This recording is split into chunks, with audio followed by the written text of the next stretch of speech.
वहीं हाथरस कांड को लेकर यूपी में एक बार फिर सियासत गर्म है। आज हाथरस कांड में नारायण साकार हरि की पेशी थी और पेशी के लिए बाबा जिस गाड़ी से पहुंचे सियासत उस पर हो रही है, क्योंकि गाड़ी पर बीजेपी विधायक का स्टिकर और बीजेपी का झंडा लगा हुआ था। हाथरस हादसे में इसी साल कई लोगों की मौत हुई थी। इसी भगदड़ कांड में नारायण साकार हरि उर्फ भोले बाबा न्यायिक आयोग के सामने पेश होने के लिए लखनऊ पहुंचे। हालांकि वो जिस गाड़ी से लखनऊ पहुंचे वो अब चर्चा का विषय बनी हुई है। दरअसल नारायण साकार हरि उर्फ भोले बाबा जिस सफेद रंग की कार से न्यायिक आयोग पहुंचे वो पीलीभीत की पूरनपुर विधानसभा क्षेत्र से बीजेपी के विधायक बाबूराम पासवान की गाड़ी है, जिस पर विधायक लिखा हुआ है और बीजेपी का झंडा भी लगा हुआ है। वहीं समाजवादी पार्टी को इसे लेकर बीजेपी को घेरने का मौका मिल गया।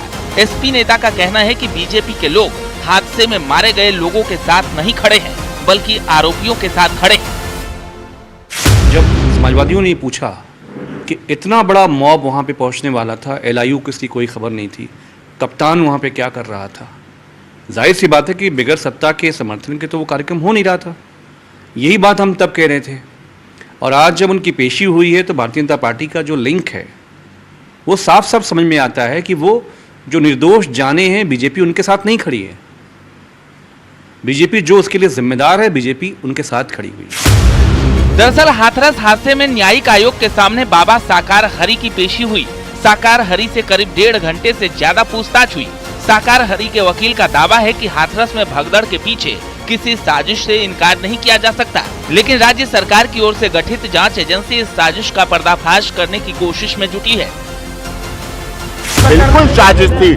आज तक इतने वर्षों से नारायण साकार हरि के सत्य के साथ में मानव मंगल मिलन सद्भावना समागम में कभी कोई घटना नहीं हुई। ये साजिश थी सनातन धर्म को बदनाम करने की, ये साजिश थी हरि जी के समर्थक फॉलोअर को बदनाम करने की, ये साजिश थी उत्तर प्रदेश सरकार को अस्थिर करने की। पहले भी एक बार हाथरस हुआ, फिर हाथरस घटना हुई। ऐसा साजिश थी, षड्यंत्र था जो कि पर्दाफाश कर रहा है। इसीलिए माननीय मुख्यमंत्री जी का बहुत बहुत धन्यवाद। उन्होंने तुरंत न्यायिक आयोग का गठन किया 30 सदस्यीय, और तुरंत उन्होंने अगले दिन वहां विजिट किया। उत्तर प्रदेश सरकार, भारत और केंद्र सरकार ने 2-2 लाख रुपए की सहायता राशि दी मृतकों के परिवार को। हाथरस में इसी साल जुलाई महीने में हादसा हुआ था। 2 जुलाई को सत्संग के दौरान भगदड़ मची थी। भगदड़ में 121 लोगों की मौत हुई थी, 30 घायल हुए थे। कार्यक्रम सूरजपाल उर्फ नारायण साकार हरि उर्फ भोले बाबा का था। सूरजपाल स्वयंभू बाबा बनने से पहले पुलिस की नौकरी करते थे। अचानक अध्यात्म की दुनिया में उसकी एंट्री हुई और नाम बदल लिया। अब लोग सूरजपाल को नारायण साकार हरि के नाम से जानते हैं। हाथरस भगदड़ केस में पुलिस ने कोर्ट में अपनी चार्जशीट दाखिल की है, लेकिन चार्जशीट में नारायण साकार हरि उर्फ भोले बाबा उर्फ सूरजपाल का नाम नहीं है। नारायण साकार हरि उर्फ भोले बाबा के पास 24 आश्रम हैं। उनके पास चल और अचल संपत्तियां 100 करोड़ से ज्यादा है।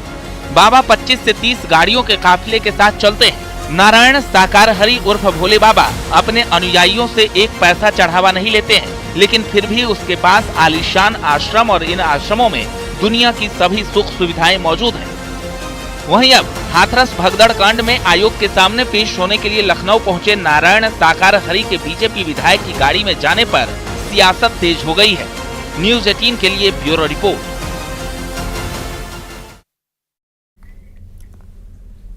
एमपी की राजधानी में कैसे चंद महीनों में ही करोड़ों के नशे के कारोबार की फैक्ट्री लग गई।